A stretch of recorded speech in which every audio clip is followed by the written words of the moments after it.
start out first with the Personnel Subcommittee presentation, which will be made by Donna. You should have, does anybody not have a copy of that in front of them? Okay, good. Okay, so we will let Donna kick us off. Thank you. Congratulations, Katie Joe. Well, thank you. Let's see. I can try to work it. Right there. Okay. So our committee, and I'll introduce the members here in just a minute. But Bobby, we started with your vision, and that's really behind all the work that we did. Is continually focusing on how can we help provide recommendations that will enable you to have the very best system of welfare, the child welfare system in the world. We had a great group of people, and you see the names here: Rick Dunn, Fran, Lee, who I don't think was able to join us today, but he was fantastic, Rosemary, Valerie, Cheryl, Freddie Powell-Sims, Crystal, and Meredith. So we had a great group. We divided up, and we really focused on 3 primary areas. One is kind of straight up retention. What do we need to do to retain our staff? Training and career development, and then safety and relationships with law enforcement, because we've heard that safety is a concern for our people. We were also very fortunate that there had recently been a workforce survey done that really was informative for us of what were the major issues that both the caseworkers and the supervisors saw as issues. We also spent time with Katie Joe and with Bobby understanding their priorities, and that really gave us the foundation and the areas of focus that we spent our time talking about. But you'll see that the workforce survey identified these areas that were creating challenges to our workforce in terms of both recruitment and retention. So you'll hear that all of our recommendations really kind of across the board address the concerns that were raised by the staff. So when we broke up into our 3 groups, what I'll talk about is, and I'm going to get help from my team, please, here, because we had a great team. The first group really focused on retention and what are the issues that we heard from our caseworkers and from our supervisors that would really enhance their wanting to work for our department and wanting to stay with the department. And the first recommendation is around caseloads, and that's really the governor has already developed recommendations to enhance the caseload ratios, the ratios of both case workers to the cases as well as supervisors. So we are firmly in support of the governor's recommendation to get to the caseload targets by 2017. The second thing that we did is we looked at compensation, and Rosemary was very helpful to us in this. And we have fallen behind the market because of, we all know what's happened with state budgets over the last several years. So we are behind the market, and our second recommendation is to move toward the market with our salaries. However, instead of just doing across-the-board increases, it's our recommendation that we tie it to career path and to career development. And I'll talk about that just in a minute when we get to the training and development. The third area is recognition, and this is something that is not a costly thing to do. And I know Bobby and Katie Joe have already started a lot of these programs, but to really think about how can we put in place recognition programs and continually thank and recognize our DFACS workers, because over the past several years, most of what they've gotten is negative, and it's come largely from the external. And so what we really want to ensure is that we have some recognition programs. And you may have heard, we talked about in one of our meetings, things like having a swearing-in ceremony. That when you become a social worker, that you actually have a swearing-in ceremony at the Capitol.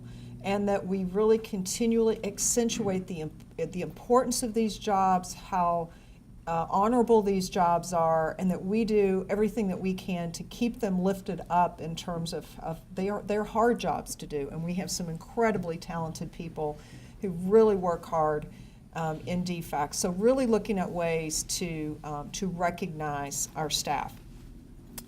The next area that we heard about is, and I know you heard this from Ginger at our last meeting, and Bobby's looking at this, is ensuring that we have a standard and consistent practice model. Over the years, the practice model has changed, and if you continue to change the practice model, it's hard to train to it, it's hard to develop technology that matches up to it. So another one of our recommendations is to adopt a consistent practice model and leave it in place as opposed to the continual changes or tweaking that goes on, because we know, like with anything, if you have a system that works end to end and you start to change it, it starts to break down. And we heard that from our folks, that it can be confusing, and that, you know, if depending on when you came, you might have been trained on that model, now there's a new model, so it's kind of it can create a little bit of chaos if we're not careful. So we believe that would be a very helpful thing.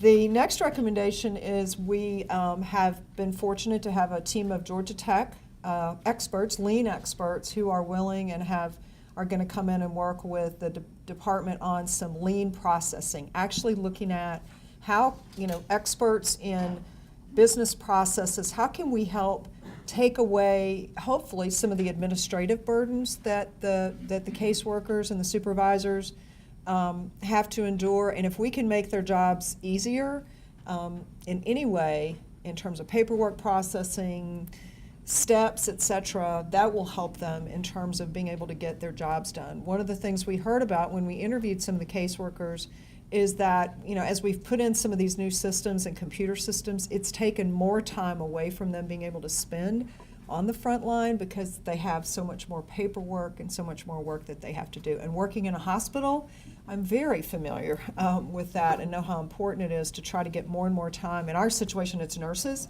to try to keep the nurses at the bedside. I think it's the same philosophy here with the caseworkers. And I can tell you at Children's, we actually brought in Georgia Tech. They leaned our emergency rooms, and it was amazing, the difference. And it was just bringing in, you know, a totally objective people that are engineers and going, why do you do it that way? And if you did it this way, you could cut out 5 steps.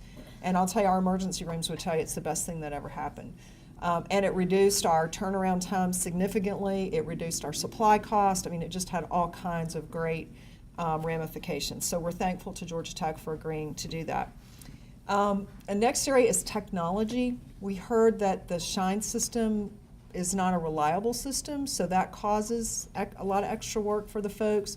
And then again, is the technology aligned with our business processes to make sure that we can get our jobs done every day in the most seamless way possible? And then the last area is something that it's called just culture.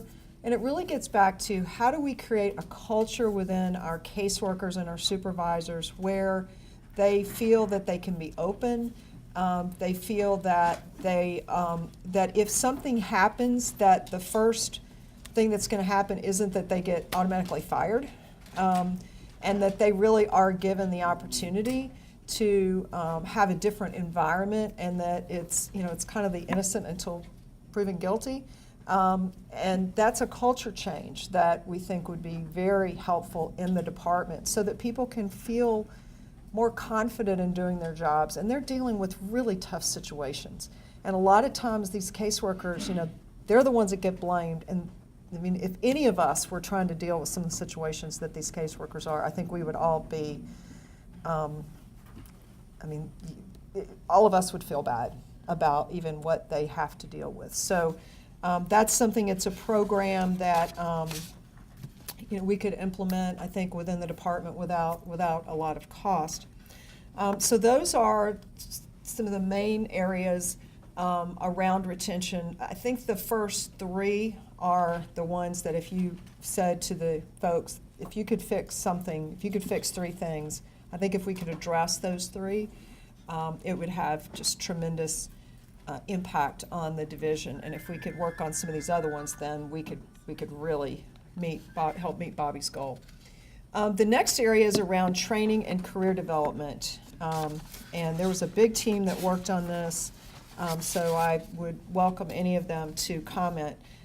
This first opportunity is one that the department was already working on, but this is re-implementing the Title IV-E student training program. This is a program that provides governmental funding to the schools in Georgia, the social work schools, to pay for the tuition for social workers to encourage them to go into social work, and then they work in the state for 2 years after they finish their training.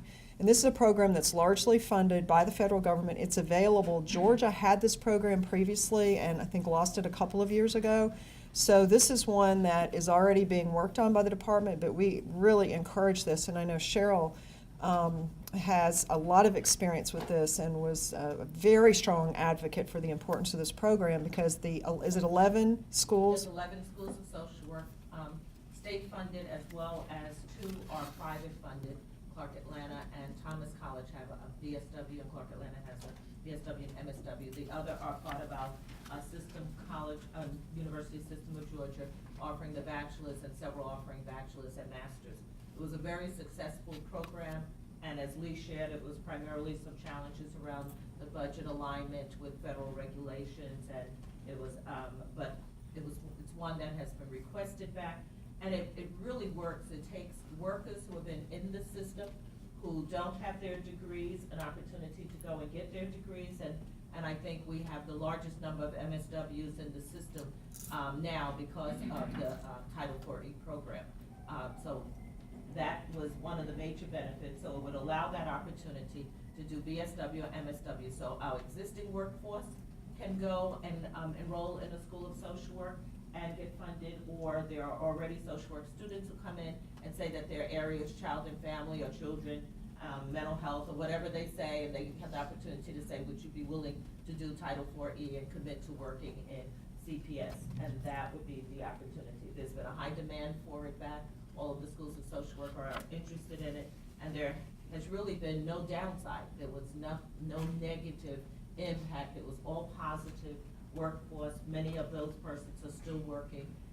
There's turnover. There are some who came in and said, this wasn't what I expected, I'm sure, and some have left, but the turnover when you train someone in that area is usually less than it is for persons who are not. They do their internship as part of a BSW and an MSW program. You have to do a semester or 2 of field placement, and their field placement is in a CPS office. So they are working in child welfare. They're getting the curriculum as well as the practice experience while they are a student. If they're already employed, their field placement has to be in another area than the area that they are working. So they get experience in other areas and with a different supervisor. So it's been a win-win program, and it looks like it's moving forward. And fall 2015 is when it is planned to be rolled out. One of the challenges this go-round is that there is right now, it's proposed to only have state funding for the first year. And the schools of social work have been used to having that support, and with all of the system schools, the state schools have had budget cuts as well. They're wondering where would they get the funding to be able to offset what was funded in the previous years of operation. So that is one of the challenges, is the amount of dollars. I think it's about $300,000 that's needed for the first operation. And there's a consultant that is working with the department to make sure that everything is in a line, and Georgia State would be the lead institution that would manage the program. Thank you, Cheryl.